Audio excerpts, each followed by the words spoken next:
Monsoon की बारिश, मजा भी और सजा भी। बिल्कुल ठीक सुन रहे हैं आप। झमाझम हो रही बारिश बहुत से लोगों को सुकून दे रही है, लेकिन यही बारिश कई राज्यों के लिए आफत बन चुकी है। हिमाचल प्रदेश, उत्तराखंड, असम, नागालैंड, केरल, गोवा और कर्नाटक में बाढ़ जैसे हालात हैं। कई इलाके इन राज्यों के पानी में डूबे हैं। दिल्ली में तो बारिश ने पिछले 10 साल का रिकॉर्ड तोड़ दिया है। सड़कें समंदर बन गई हैं। केवल दिल्ली ही नहीं बल्कि पूरे उत्तर भारत में अगले 4 से 5 दिन तक तेज बारिश का अनुमान है। हैवी रेन की वजह से कहीं येलो अलर्ट है तो कहीं रेड अलर्ट जारी करना पड़ा है। तो वहीं पहाड़ी इलाकों में जगह जगह लैंडस्लाइड हो रही है, जिससे कई सड़कें बंद हो चुकी हैं। पानी का फ्लो इतना ज्यादा और तेज है कि गाड़ियां तिनके की तरह बहती हुई नजर आ रही हैं। घरों में लोगों के पानी घुस गया है, जिससे वहां रह रहे लोगों की जान पर अब खतरा लगातार हुसैन बना हुआ है। मतलब है कि जिंदगी देने वाला पानी जिंदगी पर खतरा बन चुका है। तो पहाड़ों में अगर खतरा है तो मैदानी इलाकों पर रहने वाले लोगों के लिए भी ये बारिश मुसीबत बन चुकी है, क्योंकि मानसून में तमाम तरह के बैक्टीरिया और वायरस डेवलप होते हैं। फंगस का प्रकोप भी बढ़ जाता है। दूषित पानी और खाने की वजह से कई बार इन्फेक्शन भी हो जाता है। इंडाइजेशन की बहुत सारी दिक्कतें होती है। डाइजेस्टिव सिस्टम जब खराब होता है तो फिर और सारी परेशानियां भी पैदा होती हैं। डिफिशियंसीज की भी शिकायत होती है। तो दूसरी तरफ इम्यूनिटी भी इस मौसम में घटती है। आप ठीक कह रहे हैं हुसैन। पेट में इन्फेक्शन के मामले सबसे ज्यादा इसी मौसम में सामने आते हैं। Contaminated water, contaminated food, vomit, diarrhoea, पेट दर्द, इसके मरीज बन जाते हैं और घर घर में ऐसी तकलीफें दिखाई देती हैं। इसलिए सबसे ज्यादा जरूरत है खान पान का ख्याल रखने की। ऐसे में आज सावन के पहले सोमवार पर उपवास रखना पेट के लिए काफी फायदेमंद भी हो सकता है, क्योंकि व्रत उपवास से तो वैसे भी सेहत के लिहाज से हमारा शरीर जो है वो बेहतर होता है, लाइट फील करता है। शरीर में जो ऑटोफैगी प्रोसेस है वो शुरू होता है, जिससे बॉडी का मेटाबॉलिज्म रेट बढ़ता है और शरीर के डिफेंस सिस्टम को डैमेज कंट्रोल के लिए वक्त भी मिल जाता है। इसी बहाने मैं ये बता दूं दर्शकों को कि मैंने और ज्योत्सना ने भी यही सोचते हुए व्रत रख लिया है। ऑटोफैगिक प्रोसेस शुरू होगा और बॉडी जो है खुद को मजबूत करेगी। बहरहाल, तो चलिए सावन के पहले सोमवार पर व्रत और उपवास की क्या अहमियत है ये भी स्वामी जी समझानेंगे, और आजमा कैसे दुरुस्त रहना ये भी स्वामी जी बताएंगे। प्रणाम स्वामी जी, बहुत बहुत स्वागत है आपका। प्रणाम स्वामी जी, स्वागत है। सावन के पहले सोमवार की शुभकामनाएं। बहुत सारी शुभकामनाएं। बहुत बहुत प्रणाम आपको भी हुसैन भाई, ज्योत्सना जी, मीनाक्षी जी। और सावन के महीने में हम भी योग और यज्ञ के साथ, विधान के साथ, उपवास और उपासना में, शिव भक्ति में तल्लीन होते हुए शिव की भक्ति, योग की शक्ति से अपने शरीर, इंद्रियों, मन, चित्त, चेतना, आत्मा का शुद्धिकरण करते हुए शिवो हम, शुद्धो हम, स्वस्थो हम, मुक्तो हम की अनुभूति के साथ लंबे गहरे श्वास। जो अधिक आसन न कर पाए, मैं सबसे कहूँगा कि सुबह सुबह भस्त्रिका, कपालभाति, अनुलोम विलोम, ये 3 भी ठीक से कर लिए। 3 से 5 आसन, 3 से 5 प्राणायाम भी कर लिए तो भी पाचन तंत्र से लेकर के पूरा प्रतिरक्षा तंत्र अच्छा हो जाता है। इधर भी हम वस्त्र धोती, जल धोती और दंड धोती, ये भी अंदर से शरीर को धोने के लिए, शरीर की धुलाई, शरीर की सफाई, एक तो पंचकर्मा से होती है, एक षटकर्मा से होती है, एक पंचमहाभूत चिकित्सा। 3 दिनों से यहाँ पर भी सूर्य उदय नहीं हो रहा था, आज तो सन चिकित्सा भी होगी, सन थेरापी भी होगी। और साथ ही साथ ये आज वो सारे उपाय बताएंगे जिससे कि आपका पाचन तंत्र अच्छा रहता हो। एक तो पाचन तंत्र को अच्छा रखने के लिए लिवोग्रिट, लिवामृत, और कोलाइटिस के लिए कोलोग्रिट तो हमने बताया, सर्वकट का, कायकट का काढ़ा। फिर ज़्यादा लंबे समय तक ये बीमारियां रहती हैं, कब्ज तो टिकना ही नहीं चाहिए। इसके लिए एक तो रोज मंडूक आसन से शुरुआत करें। ये हमारा सबसे पहला आसन और बड़ा फेवरेट आसन है, मंडूक आसन, पवन मुक्त आसन। अब तो करोड़ों भाई बहन करने लग गए हैं। श्वास को बाहर निकाला, पेट को अंदर खींचा और ऐसे झुक गए और थोड़ी देर ऐसे रुक गए। जिनको भी पाचन तंत्र के रोग रहते हैं, खाने के बाद जिनको कब्ज है उनको अभयारिष्ट, जिनको कोलाइटिस है उनको कुडजारिस्ट, जिनको कॉन्स्टिपेशन कोलाइटिस दोनों ही नहीं है लेकिन डाइजेशन अच्छा नहीं रहता है तो द्राक्षासव, पेट में थोड़ी सूजन रहती है तो पुनर्नवारिष्ट, भूख कम लगती है तो कुमारी आसव, और खाने के बाद थोड़ा कोई जिनको डायबिटीज है जामुन का सिरका, और नॉर्मल कंडीशन में ये विनेगर एप्पल विनेगर, और बेल का, आंवले का, हरड़ का मुरब्बा, कैंडी, और रात को दूध के साथ गुलकंद और बकरी का दूध पेट के लिए सर्वश्रेष्ठ है। और सप्ताह में एक बार कम से कम त्रिफला या एक बार इसबगोल दूध के साथ, जिनको कब्ज रहता है दूध के साथ इसबगोल ले लें, और जिनको बहुत ज़्यादा दस्त लगता है तो दही छाछ के साथ इसबगोल ले लें। लंबे समय तक कॉन्स्टिपेशन रहने से बवासीर की बीमारी बहुत ज़्यादा हो जाती है, उसके लिए अर्शोग्रिट एक नई औषधि का हमने अनुसंधान किया। वैसे तो हम बोलते हैं कि आप हरड़, नीम की निमोली और बकाइन का पाउडर तीनों का समान रूप से तीनों लेकर के और उसका पाउडर करके 1 चम्मच खा लें, इससे भी बवासीर दूर होती है। सुबह सुबह ठंडे दूध में 1 कप दूध में 1 नींबू निचोड़ के पोले, उससे भी बवासीर ठीक हो जाती है। दूधी घास, छोटी दूधी, बड़ी दूधी, उसके रस पीने से, संजीवनी घास से भी ये बवासीर की प्रॉब्लम दूर हो जाती है। सबसे अच्छी चीज़ तो यह है कि ये अनार बहुत ज़बरदस्त है। एक अनार 100 बीमार, सुबह सुबह अनार लिया करें जिनको भी पाचन तंत्र गड़बड़ है। ये अनार फेफड़े के लिए भी बहुत अच्छा होता है। मैं देख रहा था हुसैन भाई का भी गला थोड़ा गड़बड़ है, तो थोड़ा सा अनार दाने में काली मिर्च और थोड़ा सेंधा नमक डाल करके धीरे धीरे चूस लेना, इससे गला एकदम क्लियर हो जाता है, पाचन एकदम अच्छा हो जाता है, कफ नया नहीं बनता।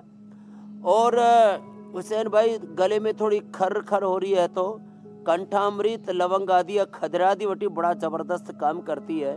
जी जी। और अभी सर्दी जुकाम जनरली हो जाता है तो एक तो नस्से कर लिया करें। मैं भी 3 से 7 दिन में एक बार नस्से अवश्य करता हूँ।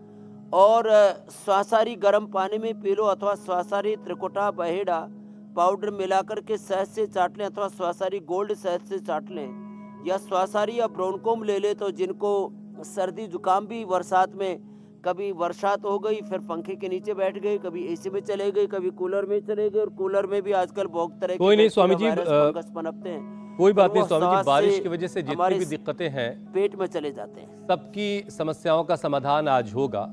और स्वामी जी, सावन आते ही जिस तरह से रिकॉर्ड तोड़ बारिश हो रही है उसने सभी को हैरत में भी डाल रखा। दिल्ली में तो स्वामी जी 15 से 20% बारिश जो पूरी होती है दिल्ली में, वो हो चुकी है सिर्फ 1 ही 2 दिन के अंदर। पहाड़ी इलाकों में भी हाल कैसा वो तो आप बेहतर जानते हैं। गंगा है, अलकनंदा, मंदाकिनी, ये तमाम नदियां उफान पर हैं इस वक्त। जगह जगह से लैंडस्लाइड की खबरें आ रही हैं। सड़कों पर मानो दरिया सा बह रहा है, ऊंची ऊंची लहरें उठ रही हैं। इतना तेज़ पानी का बहाव है कि सब कुछ अपने साथ बहा ले जाने पर आमादा है। तो ऐसे हालात से निपटने के लिए तो फिर इंसानों को भी अपनी इम्यूनिटी मजबूत रखनी पड़ेगी।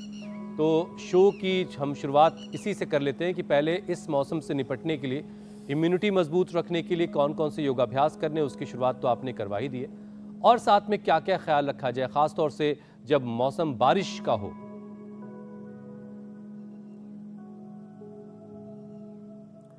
तो देखो, मंडूकासन, योग मुद्रासन, ये 1 से 2 मिनट लगातार करें। और सुबह सुबह उठ करके दौड़ लगाया करें। यदि सुबह सुबह उठ करके दौड़ लगाते, दौड़ नहीं भी लगा सकते तो कम से कम योगिक जॉगिंग के 2 अभ्यास और सूर्य नमस्कार जो हमारी रोज की दिनचर्या का हिस्सा, उसको कर लिया करें। उत्थित पद्मासन बड़ा जबरदस्त होता है। उठा करके पद्मासन में शरीर के भार को यदि हम ऐसे 1 मिनट तक ऐसे रोक लें, या 1 मिनट तक हम मयूरासन कर लें, इससे तो पाचन तंत्र ऐसा हो जाता है कि उसके ऊपर फिर किसी बैक्टीरिया वायरस का असर रत्ती भर भी नहीं होता। तो इसके लिए तो थोड़ा अभ्यास करना पड़ेगा। जो ऐसा न कर पाए वे मंडूकासन, योगा मुद्रासन अर्ध मत्स्येंद्रासन, वक्रासन, गोमुखासन कर लिया करें। तो कर सके वो सूर्य नमस्कार 10 बार अवश्य करें। गिलोय की गोली रोज सुबह खाया करें। आंवला, एलोवेरा, गिलोय का जूस तो अपनी दिनचर्या का हिस्सा बना ले, जीवन में कोई समस्या ही नहीं होगी।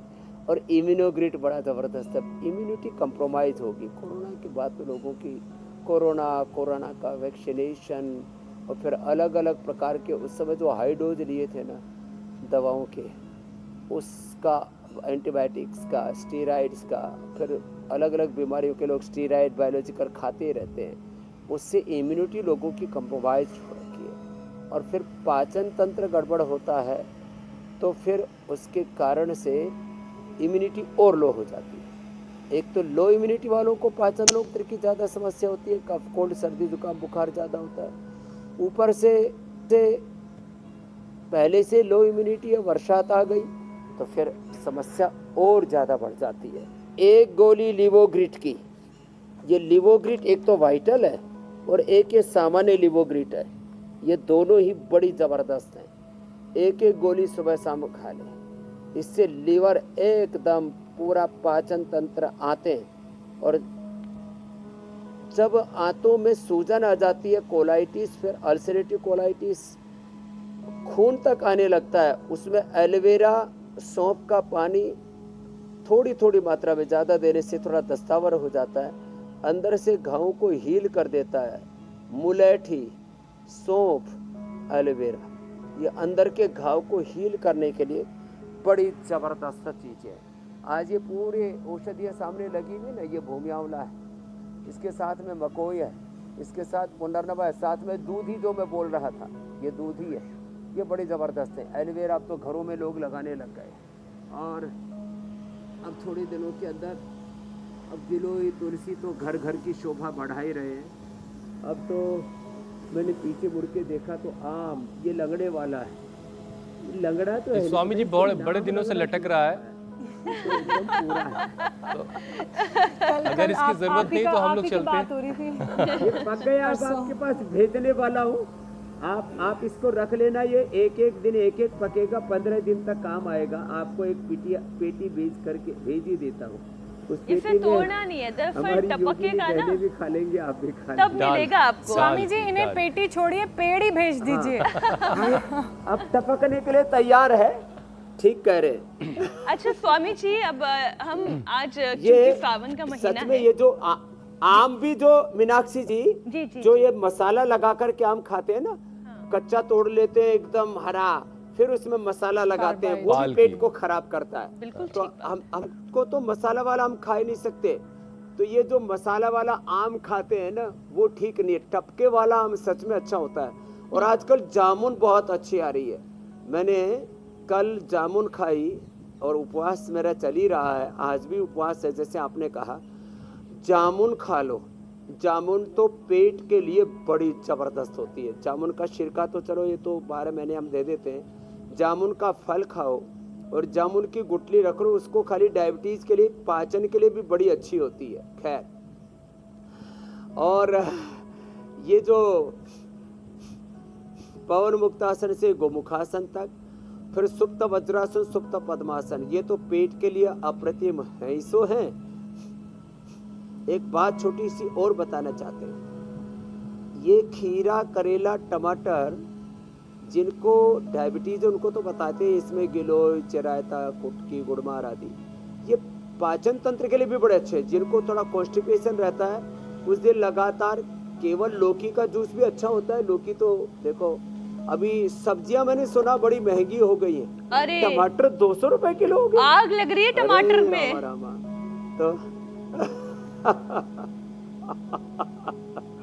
तो ये मामला थोड़ा गंभीर है। बरसात में थोड़ी सब्जियां क्योंकि जमीन पर होती है ना, खराब हो जाती है, तो उपज उनकी कम हो जाती है, आवक कम हो जाती है, डिमांड एंड सप्लाई का चक्कर गड़बड़ हो जाता है। तो खैर, एक खीरा, एक करेला, एक टमाटर लो, पेट एकदम फर्स्ट क्लास साफ। तो जिनको पुराना कॉन्स्टिपेशन है वो ये जूस भी पी लिया करें। बाकी लौकी कड़वी नहीं होनी चाहिए, बस इतना सा ख्याल रखें।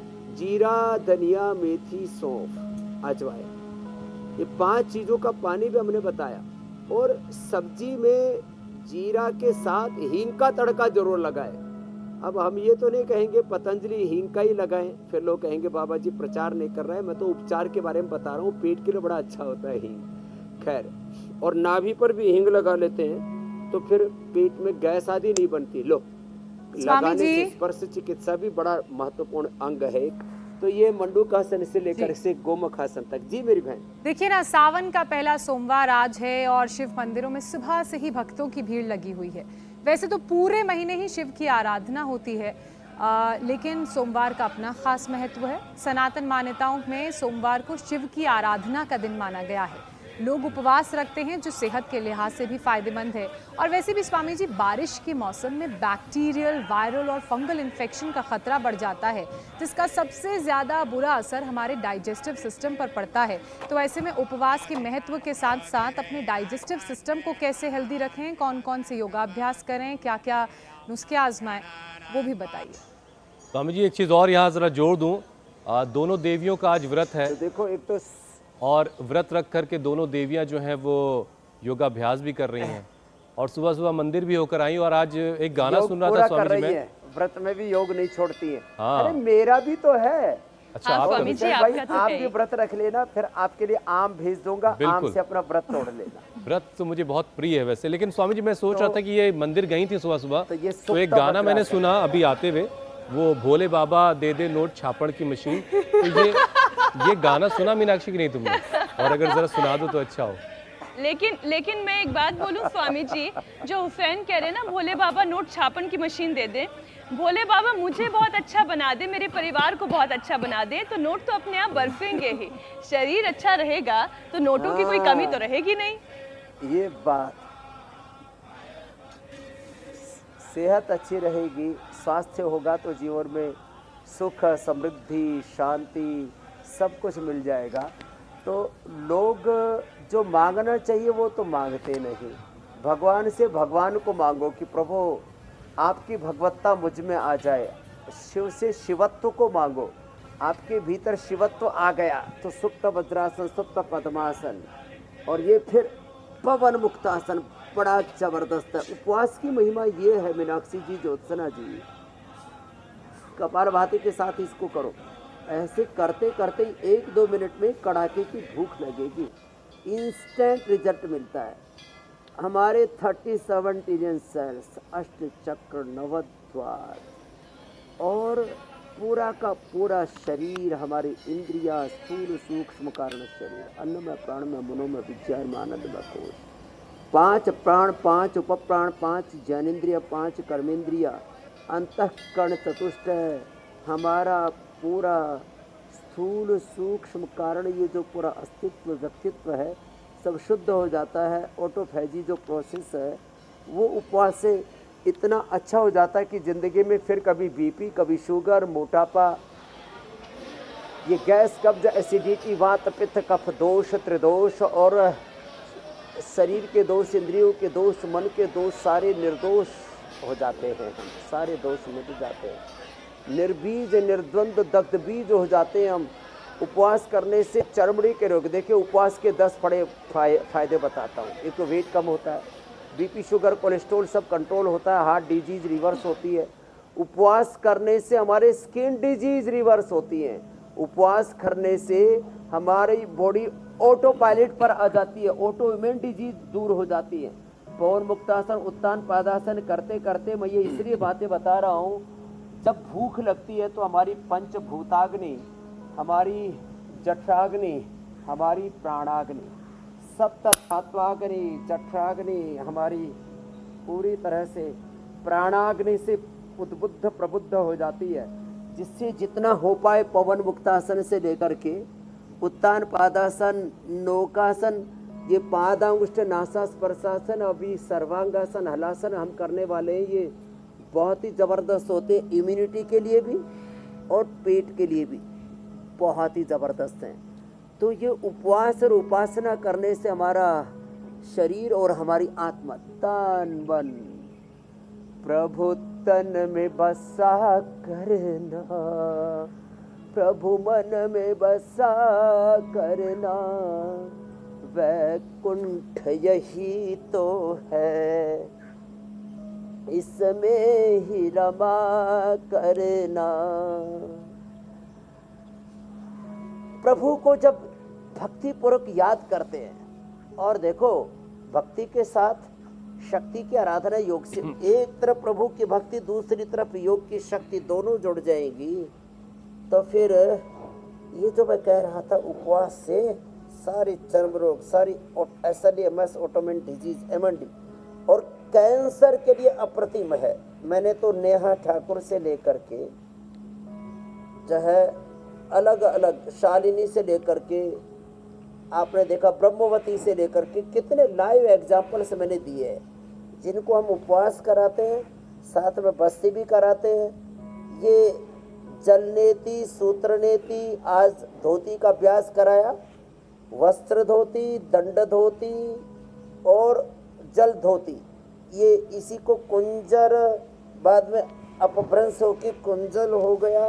ये सारी क्रियाएं आप जो बताई थी उसका तात्पर्य ही था। ये सर्वांगासन, हलासन और ये शीर्षासन भी, ये भी इम्यूनिटी के लिए बड़ा ही जबरदस्त है। और योग करते करते जामुन भी आ गए और ये संत कुटीर में भी और योग ग्राम में भी खूब जामुन लगी हुई हैं, अद्भुत हैं, अद्भुत। और ऐसे ये शीर्षासन ऐसे करना, तो अच्छा खाएं पिए। और कल जैसे हमने बताया था 7 बजे के बाद नहीं खाना, 8 बजे खाना भी पड़े तो फल खा लेना।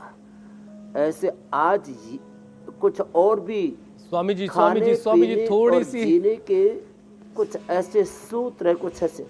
जी स्वामी जी, इससे अभी रहने देते, मैं एक बार दर्शकों को याद दिला देता हूँ और थोड़ी सी उत्सुकता दर्शकों की बनी रहने देते हैं। एक बार बता दूं, याद दिला दूं दर्शकों को कि रोजाना स्वामी रामदेव आपको कार्यक्रम के आखिर में एक रामबाण टिप देंगे। जैसे आज स्वामी जी बताएंगे कि मॉनसून के वक्त में जैसे आप चाय पी रहे हैं और उसके साथ गर्मा गर्म पकौड़े खाने की आपको अगर मन कर रहा है, तो क्या ये खाना ठीक है, और कौन सा खाना 3 दिन तक आपके पेट का दुश्मन बन सकता है अगर आपने 3 दिनों तक लगातार खा लिया। स्वामी जी तो चाय बंद कराने की अलग जगाए हुए हैं, आप चाय के साथ पकौड़ों की बात कर रहे हैं। तो बहरहाल शो के आखिर में ये खास ये रामबाण टिप स्वामी रामदेव आपको देंगे, तो हम बने रहिए हमारे साथ और योगाभ्यास करते रहिए, उससे आपकी सेहत बिल्कुल परफेक्ट रहेगी। स्वामी जी अब अगला विषय शामिल करते हैं, ये रामबाण टिप जो है आखिर के लिए रखते हैं। स्वामी जी, जहाँ बाढ़ जैसे हालात हैं वहाँ इम्यूनिटी के साथ साथ कई अलग अलग तरह की बीमारियां भी लोगों के लिए खतरा बनी हुई हैं, क्योंकि बात आज पाचन की हो रही है। पाचन के साथ साथ कई और बीमारी भी शरीर पर अटैक करती है। तो इसके लिए एक बहुत क्विक सा छोटा सा एक कंप्लीट सेशन योगाभ्यास का करवा दीजिए। तो एक तो ताड़ासन, तिर्यक ताड़ासन, ये वृक्षासन, इससे अपना बैलेंस बनाएं और कम से कम ये 2 अभ्यास। मैं तो सुबह सुबह रोज दौड़ लगाता हूँ, भगवान राम के, कृष्ण की, शिव जी की, हनुमान की स्तुति करते हुए। और एक तो ये जो दौड़ने के लिए जगह ना मिले तो घर में ऐसे दौड़ लिया करें। इसके लिए कोई आपको लंबी चौड़ी सड़क, लंबा चौड़ा मैदान और मशीनें रख करके लोगों के घरों में रखी हुई जंग लगी पड़ी है, एक। और ये दूसरा, ये दो अभ्यास योगिक जॉगिंग के, और फिर ये तीसरा इस अभ्यास योगिक जॉगिंग के 2 अभ्यास और ये सूर्य नमस्कार। ये तो रोज का एक रूटीन बना ले सामान्य गति से। अब बहुत दिन हो गए तीव्र गति से नहीं किया था, तो मैं गति बढ़ाऊंगा अभी। ऐसे 1 2 3 4 5 6 7 8 9 10 11 12 ऐसे योगिक जॉगिंग के ये 12 अभ्यास, 10-12 बार ये, और ये ऐसे ये बैठक और ये दंड, ये बड़ी जबरदस्त है। ऐसे लगाए एक तरीका, ये फिर दूसरा तरीका, फिर ये तीसरा तरीका है भुजंगासन ही कर ले ऐसे। इसमें चौथा तरीका दोनों हाथ ठोड़ी के नीचे रख के ऐसे मैं तो 2 मिनट में 100 बार कर लेता हूँ ऐसे।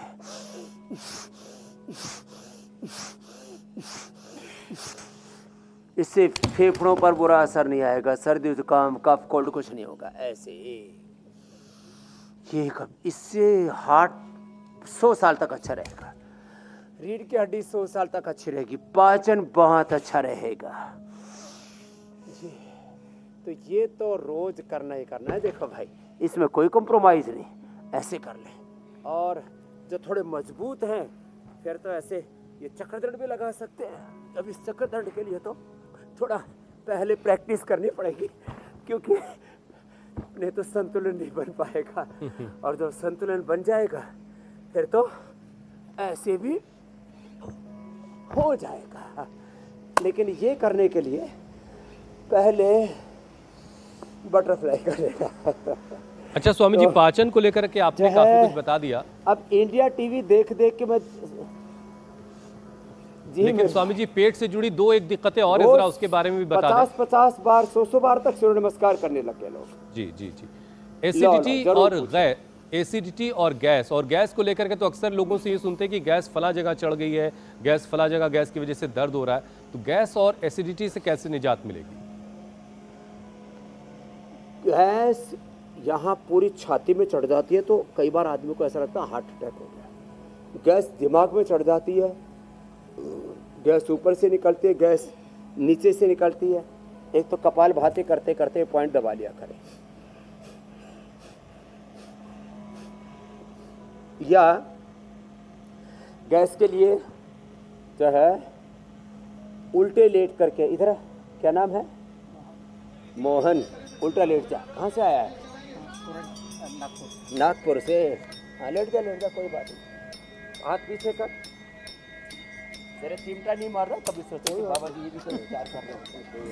तो उधर देख और हाथ ऐसे ये मोड़ ले, ऐसे नहीं ऐसे आराम से, ऐसे ये पैर मोड़ ले, थोड़ा पैर ढीला छोड़, ऐसे सोच रहा पता नहीं बाबा जी क्या करें। नहीं सर, ऐसे कृपा है, ऐसे दबाते पैर से, ऐसे दबाते, और घुटने के ऊपर मत दबाना, ऊपर तक दबाना, ऐसे ऐसे कुल्ले तक, ऐसे एक तरफ से दबाया, ये ऐसे रख पैर को, ऐसे तो ऐसे दबाते, नीचे से यहाँ से दबाया, ऐसे ये ऐसे पूरा पैर यहाँ से पूरा ऐसे दबाते दबाते कुल्ले तक दबा दिया। दूसरी तरफ उधर मुँह कर, अब इस पैर को ढीला छोड़, यहाँ से लेकर के और यहाँ तक दबा देते पूरा, ऐसे ऐसे। और थोड़ा कोई दुबला पतला हो, पैर पीछे कर, तो ऐसे हाथ से ही दबा दे, ऐसे ऐसे। कितना आराम मिल रहा होगा इनको। कड़क कड़क बोलती है पूरी कमर, और ऐसे पूरा पूरा जाओ मोहन। तो ऐसे ये पेट के लिए बड़ा अच्छा है, गैस बनेगी ही नहीं। फिर गैस के लिए गैस हर चूर्ण खिला देते हैं। पिंडली दबाने का दूसरा तरीका मैंने बताया अभी, ऐसे अपनी तो पिंडली अपने हाथ जगन्नाथ ऐसे ये, और गैस हर चूर्ण। स्वामी जी, हम लोग के पास दबाने वाले मौजूद हैं। मेथी, सेंधा नमक, थोड़ी सूंठ, ये पाउडर घर में भी बना करके खा सकते हैं। और जो है सुबह जब भी आप खाना खाएं तो पहले थोड़ा सा खीरा, टमाटर, अनार, जो भी सलाद, और पहले जामुन खा लें। जामुन सबसे पहले और आम सबसे बाद में।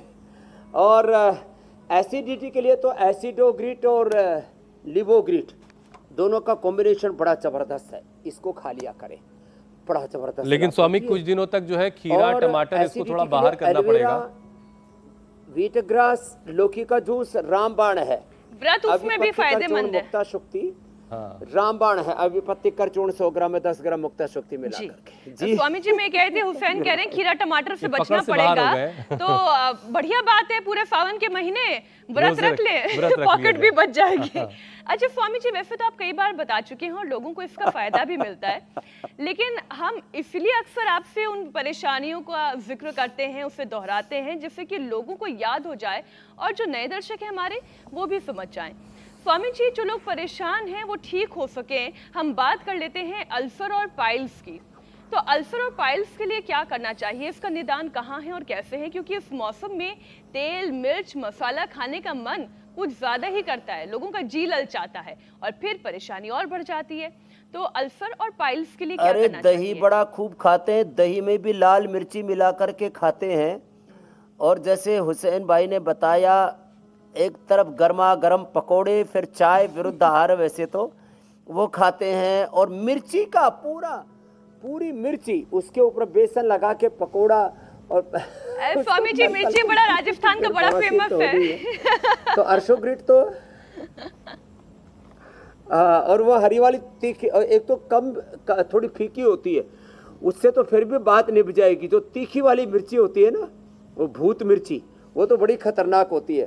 तो ये दो गोली अरशोग्रिट की, ये बड़ी ज़बरदस्त है। ये हमने अभी नई दवाई बनाई है। ये एक तो अरशोग्रिट ले ले, फिर घर एक यहाँ से पॉइंट दबा ले, यहाँ से ये पॉइंट, तुरंत लाभ होता है। मैंने ठंडे दूध में, गाय का ठंडा दूध हो, गर्म करके ठंडा किया, थाली में डाल करके पंखे के नीचे रख दे, दूध ठंडा हो जाता है। यहाँ पर ये अंगूठे के नीचे ये उठी हुई हड्डी है, यहाँ से दबाया जाता है। और दोनों पैरों में ये यहाँ से दबाया जाता है, यहाँ से टखने के नीचे, यहाँ से बवासीर पूरी ठीक हो जाती है। और खाने के बाद अभयारिष्ट लें, और सप्ताह में एक बार त्रिफला चूर्ण ले लें। ये और या दूध के साथ रात को, वो भी बकरी का दूध मिल जाए, नहीं तो बकरी के दूध का हमने पाउडर दे रखा, गर्म पानी में मिलाओ। और ये बड़ा ज़बरदस्त है, यहाँ से दबा लें, ऐसे ऐसे ये।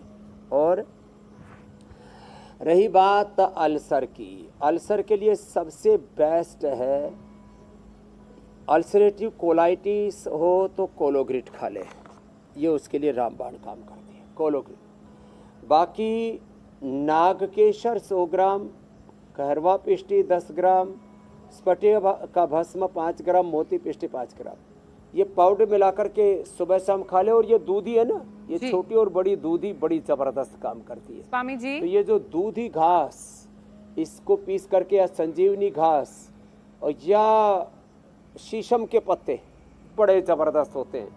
शीशम के पत्ते तो हमने बहुत बार बताए हैं, शीशम के पत्ते, पीपल के पत्ते, ये भी किसी भी प्रकार का अल्सर हो। और यज्ञ की भस्म, ये जो हवन हो रहा है, पूजन करते हैं, उसके बाद जो यज्ञ की भस्म रह जाती है, भोले बाबा तो उसको लगाते भी थे, और इसको पानी में डाल करके पीते तो पानी एल्कलाइन हो जाता है, और इसको पीने से कैसा भी अंदर का अल्सर है, घाव है, वो भर जाता है। एलोवेरा में थोड़ा सा शुद्ध हनी मिला करके ले ले, उससे भी अंदर के घाव भर जाते हैं, अल्सर भर जाते हैं मेरी बहन।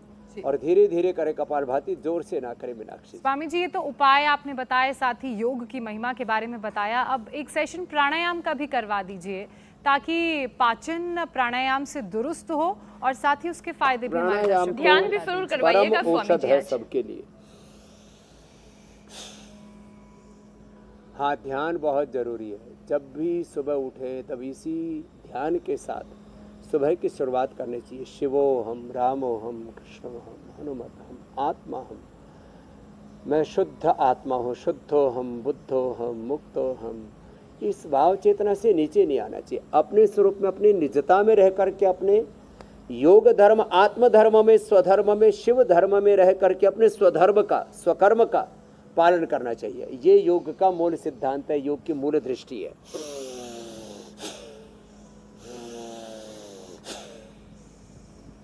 मैं ऋषियों का वंशधर हूँ, वंश हूँ, भगवान का अंश हूँ। ममे वंशो जीवलोके जीवभूतः सनातनः अमृतस्य पुत्रः। भस्त्रिका करना ऐसे।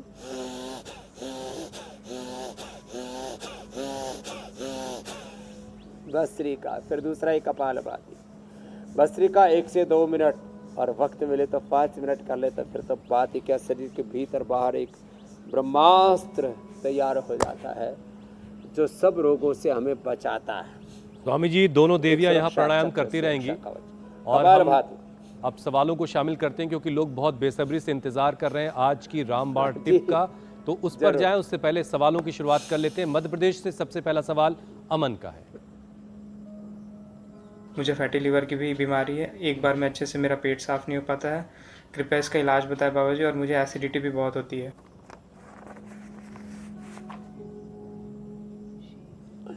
फैटी लीवर के लिए मैंने बताया था लिवोग्रिट और ये लिवामृत दोनों, इससे भी ज़्यादा ये पावरफुल है लिवोग्रिट वाइटल। तो फैटी ग्रिड जब 3 और 4th स्टेज का हो जाता है तो लिवोग्रिट वाइटल दे देते हैं, 2 गोली सुबह शाम ये लें। सर्वकल्प का काढ़ा कई बार बताया, इसको पिया करें, बहुत ज़बरदस्त है। इससे सस्ते और इससे अच्छी औषधि हो ही नहीं सकती धरती पर।